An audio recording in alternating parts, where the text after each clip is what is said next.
Welcome to episode number 3 of the Tru-Skeptic Podcast. I'm your host, Josh Ankesine, and today, via popular request, we are defining the difference between a harmless, interesting, thought-provoking conspiracy theory versus the real, dark, nitty-gritty, sometimes dangerous conspiracy theory. Today, we discuss the Mandela effect. We discuss the birds aren't real, they're actually government drone conspiracy. We discuss the Holocaust denial conspiracy, and much more. Stay tuned to find out.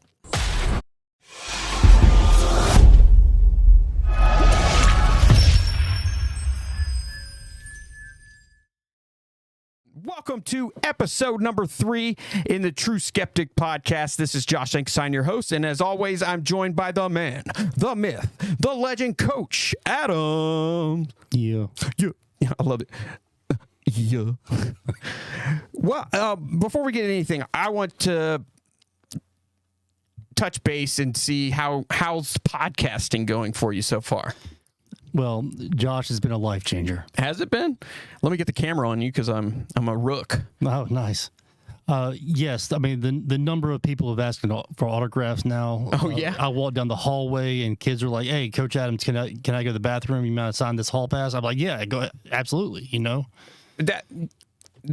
That being said, are you really getting approached? Like, are people listening? Yes, the people are listening. All kidding aside, hearing back from old students, that are off in college now, those that are past college, but have heard through the little chain of events, chain of people that I'm doing a podcast now. I'm co-hosting with a former student, and second question is always like, how do you spell his last name? Who's the people that don't know me?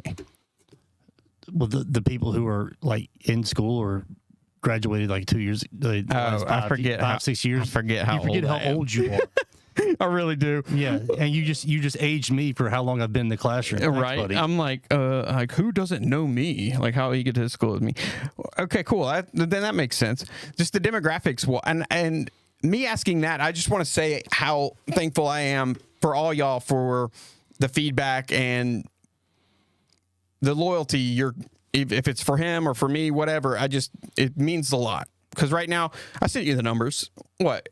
Yes. To be in the top 50% of podcast in all of podcasts in the first 7 to 10 days is averaging 28 downloads. We surpassed that by a long shot. I think we're at 164 within the first 10 days. That's fun. That's awesome. Very awesome. We're going to have we're going to try new things. We're not going to, change too drastically. But like I said in the first episodes, we're going to have deep down breakdowns like his Wizard of Oz Beneath the Yellow Brick Road series. I have a series coming up that's going to be more drawn out and longer. And then we're going to have more conversational discussions like this one. We're going to... Either way, it's going to be fun. It's going to be a fun time. This one came upon request. A couple people actually wanted me to discuss certain things. And a lot of times when people are reaching out, especially if they're not in the realm of conspiracy, they like to request silly things. And they're like, oh, do this. Like, dinosaurs aren't real. Or had someone, which we'll discuss today, birds aren't real theory. And we'll go into more detail. But I just want to break down before we get too deep into those. I want to let you know where I stand and what separates me from them. So I separate those conspiracies with the ones that can drastically change the world and society as a whole. Mm-hmm. So those are fun and entertaining to think and wrap your head around, like the Mandela effect or, the Illuminati, which I think that one's right on the fence. But like the moon landing or the government lying to you or MK Ultra or Operation Northwoods, Operation Mockingbird, go down the list. Those I separate in a different category. But I like to entertain them all. Yes. Where do you stand? It all depends on kind of the nature of the intent. Okay. Intent of what you're questioning. Mm-hmm. All right. 2, what's the motive behind? All right. What do I get if this conspiracy is exposed? All right. Is it notoriety? Is it knowledge? Is it is it another another idea, or is it money? What happens if I'm right? And then what happens if I'm wrong? See, that you bring up a question that you can ask any conspiracy theorist. Right. Why are you in a conspiracy theory? What are you trying, like, what is the end game? Like, say you're right, every conspiracy that you're, I can't say that, but you're in, you're in it. Like, what if you're right? Okay, what's going to happen? Like, what now? Like, cool, everybody gets a high five. Oh, I thought you were crazy, but I guess we're wrong. Like, what's the point? Like, why are so many people into conspiracies? I think it's the idea of being able to, it's probably the same reason, honestly, as to why people are fascinated by true crime. That's a good relation. Yeah, it's the idea of being able to solve something, to get to that endpoint, that knowledge that be a couch detective. I know what you don't know. This is what I would do. Exactly. Yeah, I think that part of it is. I mean, it certainly is part of the fascination. I mean, for me, that's a very good analogy, and I totally agree. Yeah. Like, yeah, without a doubt. That being said, we will discuss the serious ones, especially the ones I'm passionate about. But tonight, we're going to have some fun. We're going to talk about the fun ones. And some aren't fun. Don't tie me to that, because I messed up on the intro here. And I was like, we're going to get into like the fun conspiracy theories, like the birds aren't real, the Holocaust denial. Yeah. Tying fun and the Holocaust probably isn't a good. Yeah, my mouth dropped. Anything that's like even scripted, or like the call to action statements or the intros. How much do I struggle with those? Like, I'm so bad. He's over here looking at me trying to do it 16 times. What I'm looking at is that as you're talking about call to action, all right, and the idea that things are fixed and rigged, as you are wearing a shirt with Ultimate Warrior and Hulk Hogan. How sick is it? On the basis of Hulkamania and WrestleMania 6. All right. Because if you want to talk conspiracy, let's go back to the 80s and let's talk about, is pro wrestling real? I've never look. I have a Ric Flair shirt.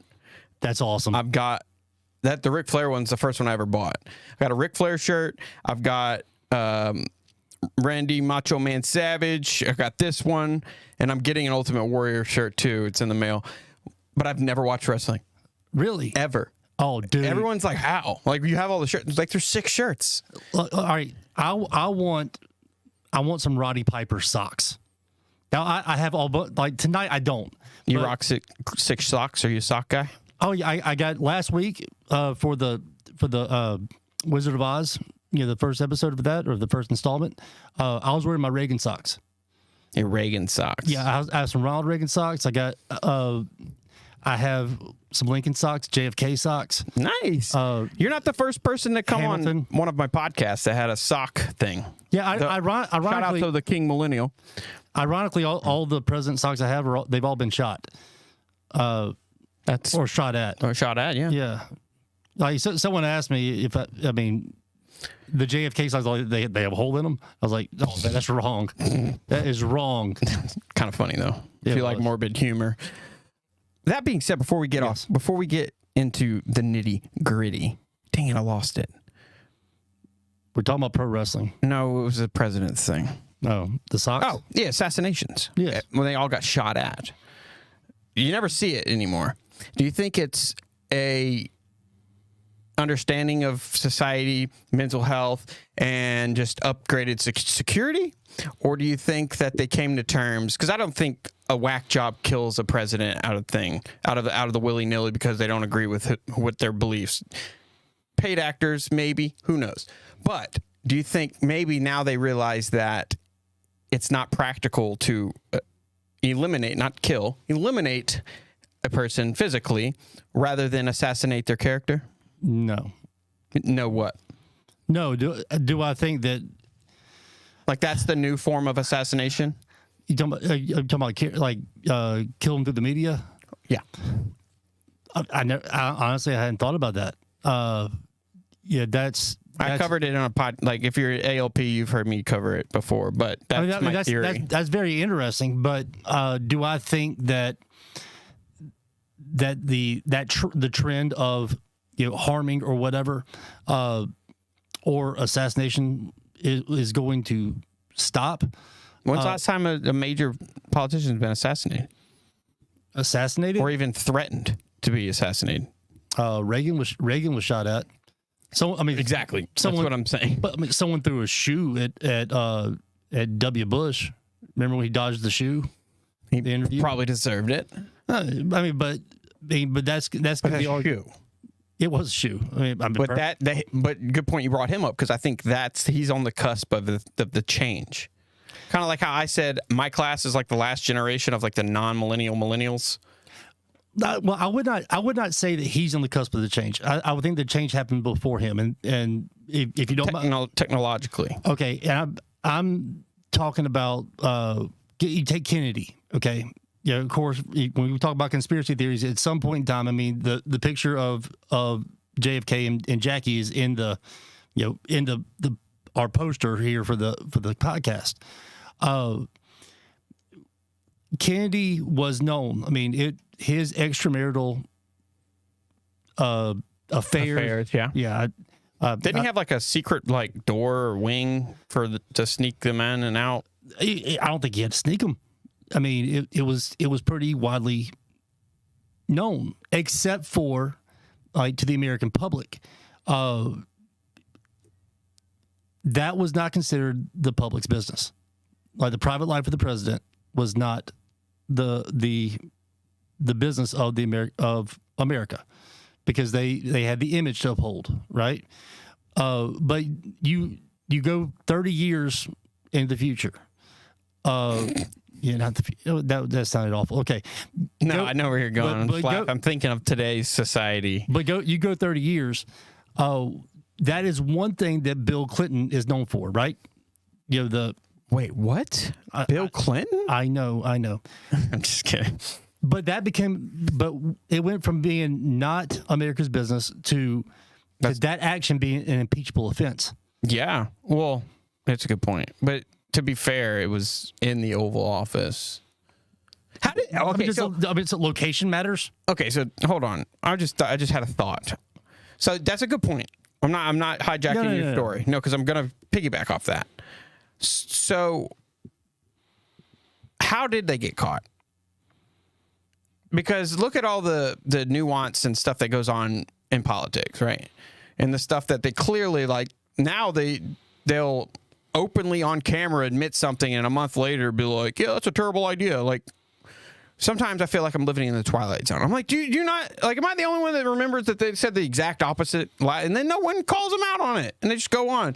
Or the fact that they're public servants and their income is public knowledge, yet their wealth increased by X amount of million per year. No one asks questions. That's where I'm coming at. How did they get caught? Because that could easily be covered up as well. Because I'm almost 100% positive that Monica Lewinsky wasn't the only affair ever. Yeah. You get what I'm saying? So what separated that from all the other things? Again, going back to your original point, can you? What was my original? Can you assassinate someone through assassinating the character? Exactly. Which I think that's where Watergate and Nixon kind of flipped everything. Because if you know, like, after Watergate, which is that the first time that and briefly, real quick, for people that they understand the grasp of it, but sum up. But Watergate. the using of wiretapping the Democratic National Headquarters in order to gain information to secure victory in the election. 2016. Sorry. Well, after Watergate was exposed. Right. All right. And the cover-up was exposed. And then the distrust in government, which you had what was called the imperial presidency. Yeah, all right. Going. An idea popped up. Every president since Nixon has been a skit on Saturday Night Live. Fair. I mean, and with the exception of political cartoons, the presidency Satirical, you're saying? Yes, what that was, on paper cartoons that was one person's opinion, but now when you have Saturday Night Live skits, it's broadcasted for humor, and so your character is always exposed in whatever capacity, regardless if they like you or don't like you. Right, but that's more of a satirical rather than person. But before I said an idea. Yeah. So it's safe to say that maybe, just maybe, the FBI is a little bit corrupt or a little bit whatever. Who is in power? Who's in power? Each side, Nixon, when he got in trouble, who was leading the branches at the time? Do you know? I mean, to prosecute and then push it forward for it to take place. As far as congressional power, I don't know how to look that up. Versus 2016, the FISA documents, where they were wiretapping the Trump campaign. Well, all right. Well, you look at. Well, I do know 1992. You had the contract with America. Clinton, right? Yes, that's contract with America, which you had a Republican controlled Congress. I'm interested to see. I want to see if that might play into effect on my. I'm tying it all together. Basically, like, what's the difference? And I'm saying maybe that's it. And again, now you're going back to the question. All right, who's to gain? Exactly. Who's to gain if right. What I am suggesting is a cover up or so is correct? Mm-hmm. Who is to lose? Y'all got to physically see how my brain works, because that's basically, I was trying to figure out genuinely like what separates that from that. But moving on from that, let's get into the nitty gritty, because I know you probably don't know much about this one. This is popped up out of nowhere, and I have an actual theory about this, and I usually don't have theories about conspiracies. I'll just let you make up your mind, but this one is entertaining and fun to think about. So the Mandela effect, what do you know about it? I've heard of it. Any idea? Thing is, if I'm not going to even make an educated guess to try to describe it. You know who Nelson Mandela is? Oh, yes, I do know. Okay, so in a nutshell, let me read the Wikipedia definition. Okay, so you're asking me, and you can read Wikipedia. Well, I know what it is. Okay, I'm going to tell you what. I'll read the final. I'm not challenging, but I'll read. You're going to official, ask me, and then I'm going to. Okay, I know what it is, but I'm going to read the official one after I. You're like one of my students in class. You know, I'm going to read. I'll tell you in a second. Let me just check Google real quick. I know what it is, but let me tell you what I think it is, and then I'll read the official thing. Okay. All right. So Nelson Mandela, there's a large portion of the world that has distinct memory that he died in prison in the 80s. Okay. Yes. But he actually died, how many years ago? I don't know. He died 6 years ago. And everyone was like, I remember him dying in prison in the 80s. Like, so it's a series of false memories. And I have examples. That's my definition of it. False memories. The official one is coined by the Fiona Boom in 2009 in reference to a false memory she had of South African leader Nelson Mandela, 1918 to 2013. That's when he died. Dying in the 80s, then that other people reportedly shared. And there's a vast amount of people that shared that same memory. So now let's get into the examples of said Mandela effect. So the 53 Mandela effect examples that will make you question everything. So hold on, let me screen capture this bad boy. So if you remember Dorothy's famous line in The Wizard of Oz as Toto, I don't think we're in Kansas anymore, you would in fact be wrong. You're a master of this. Do you ever have the memory of that, or do you always knew it was that? The memory of if you have the memory that she says, Toto, I don't think we're in Kansas anymore. She actually never says that, apparently.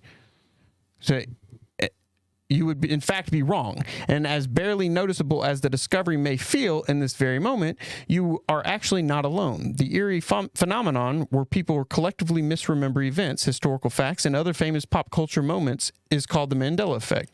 It is what was named by paranormal researcher Fiona Boom, who wrongly recalled. Okay, we already read all that. Yeah, you did. I'm trying to see. Did they not give me the example of what she actually says? Okay, so here's one. Can you see what I'm seeing? Mm-hmm. Okay, so Jif, I'm going to get this off the screen. I distinctly remember Jiffy being Jiffy. Do you remember that at all? I remember Jif. I remember Peter Pan peanut butter. I remember that. Does that exist? Well, I used to think because I saw Peter Pan. I saw the Disney movie, and Peter Pan did not have freckles. So I actually told my mom that I never wanted to eat Peter Pan peanut butter because Peter Pan must have had chicken pox. You know why Peter Pan's always flying? Why? Because he never lands. Be here all week. Sorry, dad jokes. It's bad. That's So this doesn't rain any. Jiffy. No. Okay. All right. Go on. Looney Tunes. Do you remember it as anything? Yeah. No. Let me keep scrolling until you remember any of these. Does this? We're trying to. Do you remember him having a tail or no tail? No tail. Which one's which? The one with the tail has a tail. I know, but is this the wrong one or the right one? I think this is the right one. Is it Sex in the City or And the City? This looks like an actual picture. Is And the City? Is it? I couldn't tell you on that one. Febreze, does it have 2 E's or 1 E? 2. Well, it only has 1. The Chick-fil-A. Does Chick-fil-A have a K or just a C? I distinctly remember having just a C. But I'm open. I'm 100% like not a big Chick-fil-A person. So that one, but I do distinctly remember only having a C. But it has a K now. Oscar Mayer. Is it Oscar Mayer or Meyer? The one on the right, Mayer. Skechers. I don't see the difference. Having a T. I don't remember that one. No, never had a T. Never had a T. Fruit Loops. Always 2 O's. I don't remember. Wait. I thought it always had 2 O's. No, it's the fruit. Oh, you're talking about the fruit? Yeah. I thought it was FROOT. Turkey leg. What is that? I don't remember that one. All right. So anyway, here's my theory. Here's where we go.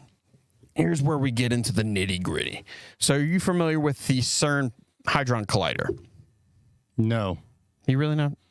No. Okay. I don't know what you just said. The CERN. Do you know who CERN is? No.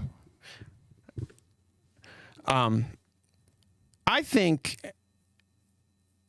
CERN is doing some. It's going to be. They're opening up portals. That's on my thought. But anyway, the Hadron Collider is where the God particle came from. They have a particle accelerator where they shoot atoms at each other and they try to recreate the Big Bang in a man-made substance. It's completely safe. Like people are like, oh, they can create mini black holes and all this other crazy stuff. Well, it creates such an immense amount of electromagnetic energy, like so much that it rivals the Earth's electromagnetic energy. And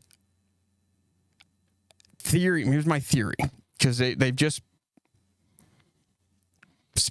not only did they fire it back up, they enlarged it. So it's more energy, bigger bang. So hear me out.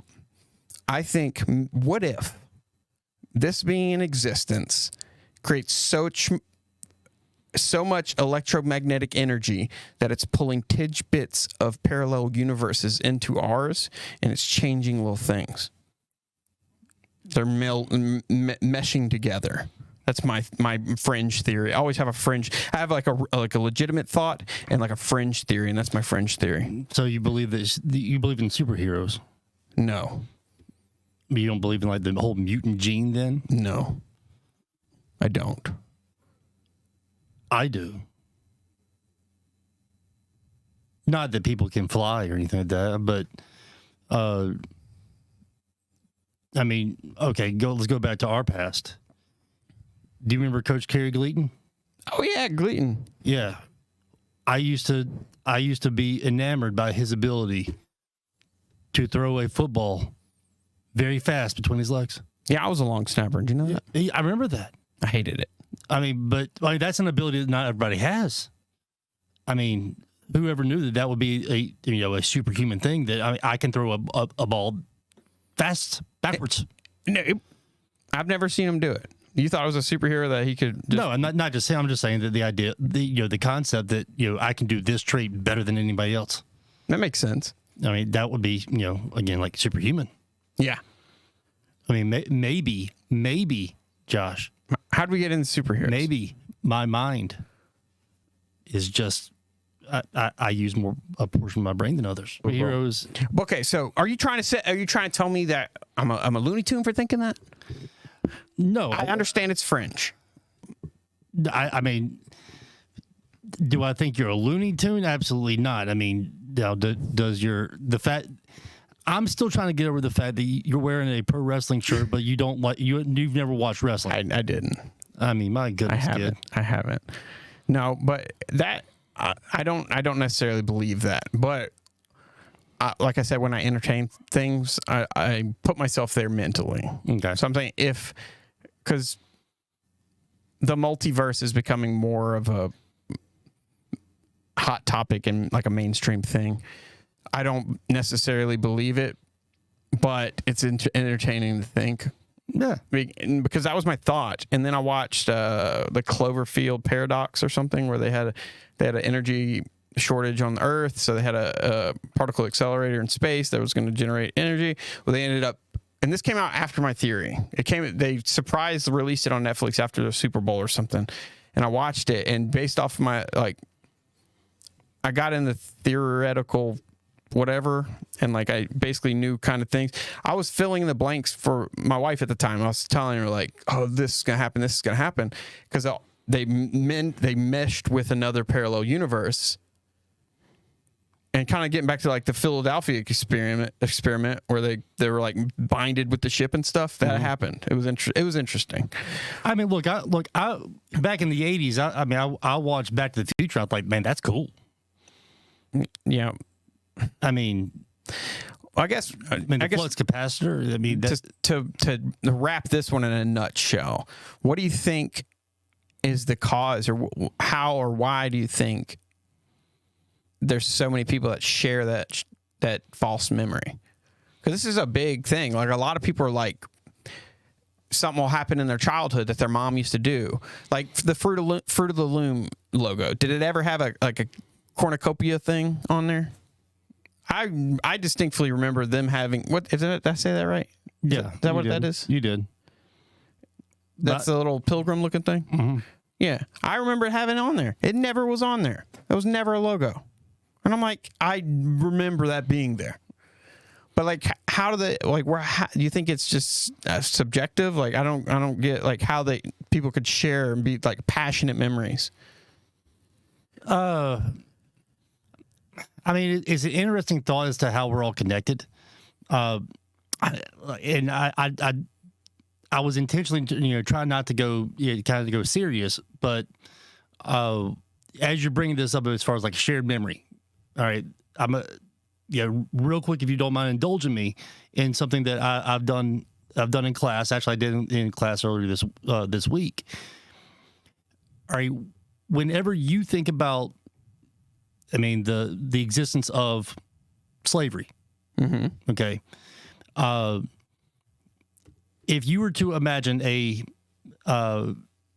slave male, all right, in your mind, just have a picture in your mind as to what what he looks like. Okay. Okay. All right. Is he muscular? Yes. Athletic. Very athletic build. Okay. Sorry, no, I'm not to throw a wrench in your thing, but as soon as you said that, I thought of a Key and Peele skit. Okay, yes, but there was I know it was the polar opposite. Yes, I know, yeah. But no, the stereotypical build, big black guy like John Coffey from The Green Mile. Okay, textbook. That's what you're picturing. No, but that's what you are, right? And you're saying the majority of people do, because it's the same. It's the same persona that Denzel Washington played in the movie Glory. That character, what John Coffey was in Green Mile. So you think it's like a social construct? Exactly. It was actually called the Sambo character. The old man, the Uncle Remus character. From the stuff regarding what was the Song of the South. Like Samuel L. Jackson's character and Rango or Django? Yes. Those were stereotypes that kind of passed down to as an imagination of how slavery was, but those stereotypes were never real. So it's just a Hollywood, basically, in a nutshell. Right, but is Hollywood, those portrayals, are they manifestations of again this false reality Created? Yes. Where it's kind of drilled in your brain. That's a good thought. That's a good thought. I didn't think about that. What about the birds aren't real? I don't know the origin. I know of the theory. I know of the theory of the birds aren't real. I just don't know where it came from. Because I've seen birds. Yeah, I've seen birds too. My cat killed a bird the other day. First thing I ever killed when I don't know how old I was. I got a BB gun. I was aiming for it. I guess in my heart, I didn't think I was going to shoot it, or I didn't think about what happens when I shot it. And I shot one. I aimed and shot, and it died and shattered my heart. I was just devastated. I killed a bird. I'm a duck hunter. I mean, maybe let's read the origin of it before I get into please, thinking. I got to I've got to know. Okay, so birds aren't real is a satirical conspiracy theory. Is it satirical? Which posits that birds are actually drones operated by the United States government to spy on American citizens. In 2018, journalist Rachel Roberts described birds aren't real as a joke that thousands of people are in on.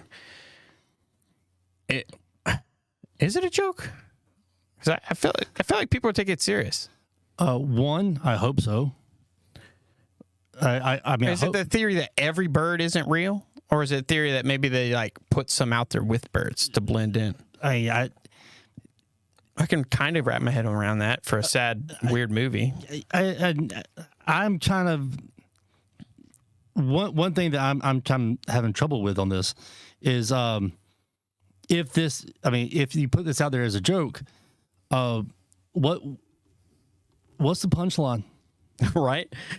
What's the gain? Just to throw a wrench in the mix? Like, what is it? I need to stop saying that. I use that example too much. Yeah.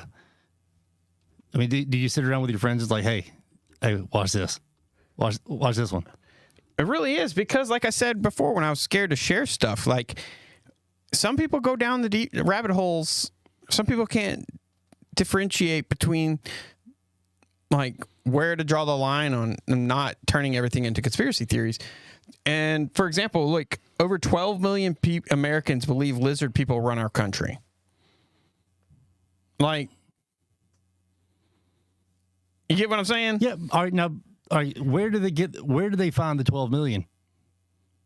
It's probably forums and stuff. I mean, I thought it was 2 million. I mean, when I did the podcast before, it was 2 million, but I mean, I have never filled out that survey. Well, that's like on everything when they do political census on approval ratings. Like, how do we know that? Where do they get this data from? I mean, it becomes an estimation. I mean, and then in fine print at the very bottom, based off 1,000 people or something. Yeah. Like who chooses 1,000 people? Now, I have been called on one political survey. That was fun because I've never been called on one before, but these other surveys I have not. But as for, let's give them out of 5 tinfoil hats, I would give the Mandela effect probably a 3 tinfoil hat because it's just fun and it's entertaining. I get that one. Yes. Birds aren't real. It's like a 1. It's like how are you? I've killed birds. Like I've seen birds. Yes, I'm sorry. Like what's the gain? Why don't they just put cameras up? They have satellites. Like why birds?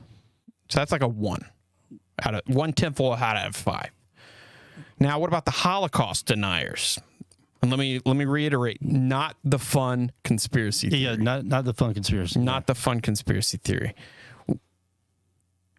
I was bringing this up satirically in the realm that we're talking about it right now at work at some point. And I started just like talking about it, and just like I was thinking about like what separates this and this and this, I started like answering questions, and I was like, how many Jews were killed? 6 million? Mm-hmm. 6 million Jews killed. And I was like, how long did the war? Like 5 years. Well, that started from 37, 38 up to 45. Yeah. Okay. So, and then I did the math. And I did the just killed Jews? Is the 6 million just Jews? No, Poles and Gypsies. Yes. Okay, so but like not prisoners of war. It's just people they put in concentration camps? 6 million? Mm-hmm. So I did the math. And that was like, I forgot, I did the math at the time. So it was 5 years, and I was like 6 million. It was like 275 a day. And I thought about it, and like, I'm not denying it. I'm not denying it. I was just wrapping my head, and I'm well aware that I'm ignorant on certain dates, timelines, the amount of concentration camps, all of the above. But I think I had like 5. I did 5. It's like if they had 5 concentration camps in the time frame, there's like killing 275 a day. That's a lot. Mm-hmm. Did they actually do that? Yes. That's insane. Yes. Like just wrapping my head around it. Like if they were, why? Like what? I know that a lot of it was like they were doing like medical research on them and stuff and cheap labor, but like. No, it wasn't labor. It was an eradication. It was. And it like, imagine if they would have focused, okay, maybe we could like put this in the war effort. You think we'd all be speaking German? No. You don't think they stand a chance? All it took us to get in the war? Had they crossed the English Channel, the two mistakes that were made, from a German perspective on the war. I'm just talking about strategically. All right, one, had they crossed the English Channel once they joined forces or allowed Japan, to join forces, that automatically kind of puts us into the mix of it. All right, because the public opinion back then was to stay out. Right. We just got World War I. And so did all of they. Right. But that's their problem. But and to a degree, I mean, isn't that how a lot of us are? I mean, as the United States, I mean, it's kind of an oxymoron. We are united on the idea that we're a nation, but we're the only nation in the world in which the word state and nation don't mean the same thing. Right. We're the world's police. Yeah. But did we? I mean, you and I are from Louisiana. All right. When in terms of hurricanes, we concentrate. I mean, we know how long it took for Katrina, the recovery. Right. But for the rest of the country, like after the cameras left, it must be over, right? Because we only if it captures our attention, we do have a kind of a fickle ADHD society where if something's in front of us, all right, now we care about it, but once it's out of sight, out of mind. Yeah, they know that too. They play us like fiddles. But at the same time, once Japan became involved, we're the only threat to Japan. I mean, the only thing separating between us and Japan is, and this is going back to 1900, is water. All right. Once we had kind of inched our way over there with Hawaii and the Philippines and Midway Islands, we are still accessing and going back to the same idea of Columbus and all the explorers, where the goal was to reach Asia. Well, if we become the meat between a German and Japan sandwich, was no possible way then that we could protect both borders if they were to both cross the ocean, and we would not be able to probably be able to do a successful counterattack until both sides are on the interior. All right. Their other mistake was the non-aggression pact with the Soviet Union, because they had agreed to split Poland. Stalin and Hitler had the agreement.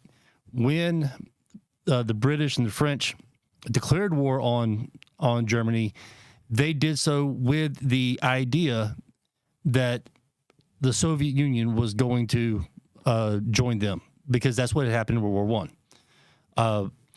And without an Eastern Front, Germany versus the Soviet Union, then all focus, as appeasement had been done, Germany was able to inch closer, and before France could stop them, and again, just an English channel away from England, from them controlling England.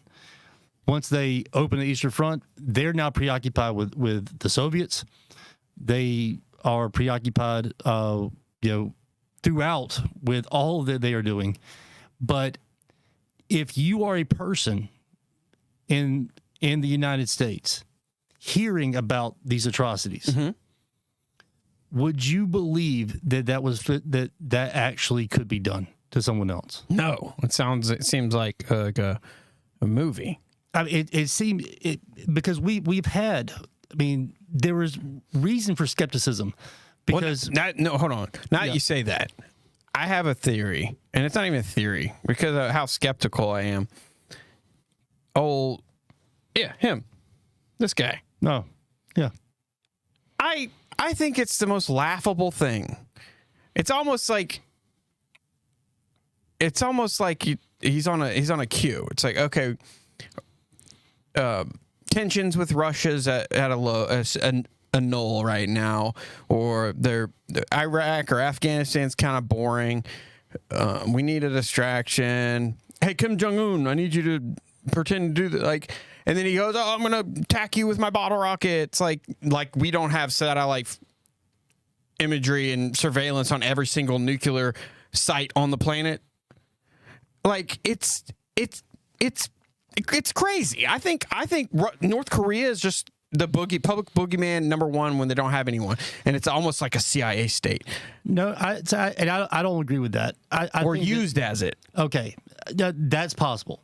Because how do we know he said that? I don't see anything public. Well, you have. How do we know that? How do we know that he plans on doing that? No, I don't know what his plans are. You get what I'm saying? When they come out and they said Kim Jong-un is sending this to his nuclear, wanting to attack us. How do we know that? But that was the entire basis behind the Cold War. One thing that let's go factual. Okay. Our economy was never better than it was with Reagan during World War I. Okay, well, I'm gonna come back to Reagan. You did. Okay. Sorry. With World War Where were I. you? Who you said? Like Soviet, during the First World War. Okay. At that time, our economy had never been better. Then the 1920s happened. Economy never been better. Then it crashed. All right. World War II. Economy had never been better than it had been during World War II. Okay, so we know something that was not true in the past, that war and war manufacturing, because if you have people who are fully engaged, you have people who are now almost fully employed. Okay, you have benefits, you have everything geared towards one goal. Very beneficial. Okay. Now you mentioned Reaganomics, 1980s. Or the next successful decade, 1950s. All right, Eisenhower, military industrial complex. All right, you go to the 1980s. Even though we had deregulation and what we call supply side of Reaganomics, we still spent on military infrastructure and military expenditures like we were in a hot war. Right, and that pretty much is the model still adapted into what? I don't think they have a budget. I think it's laughable when they say have a budget. I'm like, oh, they spent over $600 and something billion. I'm like, they probably spend twice that. But there are always two ways for to unite people together. One's a common goal. One's a common enemy. Which one is easier to create? Fair. All right, and throughout the Cold War, the space race, all that was going on between the Soviet Union and the United States. I love that term. Hold on. I love that term. Space race. Yes. Space race. Going to the moon landing. It's a space race that no one's ever finished second in. Well, and when I've heard someone bring that point up, and I was like, I like that. That sounds good. Well, the whole idea that you have throughout that is you're trying to convince your people that they know more than they actually did, while they're doing the exact same thing for you. Yeah, pretty much. I mean, whenever you in competition, you never want to play down your opponent, right? you always want to give them, you don't want to play them up too much because you don't want to be intimidated. Right. But you don't want to overlook them. Exactly. But every opponent that I have, they can beat me. They have some skill. I got to recognize that, right? Right. But sometimes, isn't that coach speak? Where you are playing people up that you know you're going to beat? Yeah. Yeah. I mean, that's it. It's all perspective and public vision. But yeah. No. I like how we dabbled into topics. I would like to go deeper and longer on one. Shoot, I already put a public announcement. We're going to be a little late going live. But yeah, wrapping up. We will still want to get back to the pro wrestling sometime. Does that bug you? It does. My favorite thing, people, there's like memes or like little GIFs where people, or not GIFs, I guess they're little shorts talking about Jiffies. Jiffies, cringe. Saying if wrestling isn't real, then explain this. And it's something like it's a wrestling clip where it's terrible. I think it was one where there's a little person flipping these people over and stuff. It was funny. I know what you're thinking. That was a great story. Yeah, I know. I forgot what it was about. Look, at some point we got to bring up Chelsea's own pro wrestler Corey Hollis. Oh, Corey Hollis, my man. Yes, he's still going.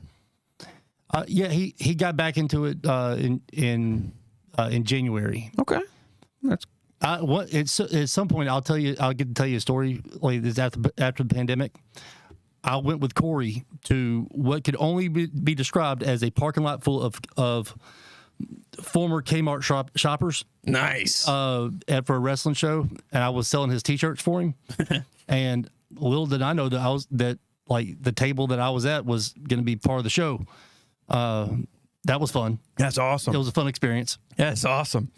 Did it break? They flipped it over on me. And did they ruin any of his merch? I had to pick it all up. Yeah, that would piss me off. Yeah. I sold one shirt that night, though.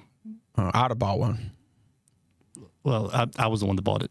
Hey, we're gonna have some T-shirts. These are gonna be sick. This will be awesome. We're gonna have to get some T-shirts coming. But it's on me. Okay, give me your favorite conspiracy. Ooh. I want one's fine, but give me one that you think is like what I said, kind of far-fetched, silly, entertaining, and not fun, like the Holocaust, because it's not fun. And give me like your favorite, like one you think that's like real, like or not real, but that's big, like top ones, like JFK assassination, the moon landing. They changed the course of America. Yeah, I think so. Yes. This episode was a bit different. We're going to keep tweaking it. I want to go deep. So I want to hear what y'all want to hear from first. So give me your favorite conspiracy that we can deep dive in. So I would love to go deep on all conspiracy, especially the ones I just listed, because I have a plethora of knowledge in here that just needs to come out. But until then, I think that's going to do it, my dude. Next week. Next installment. We're Beneath the Yellow Brick Road next week. What's it called? What are we covering? You got a name for it yet? If not, don't worry about it. No, we'll go the change to Technicolor. The change to Technicolor. Yep. From one cyclone to the next. Oh, that's what we're doing. One cyclone to the next. You got it. Okay, so installment number 2 of Beneath the Yellow Brick Road. Cyclone to cyclone.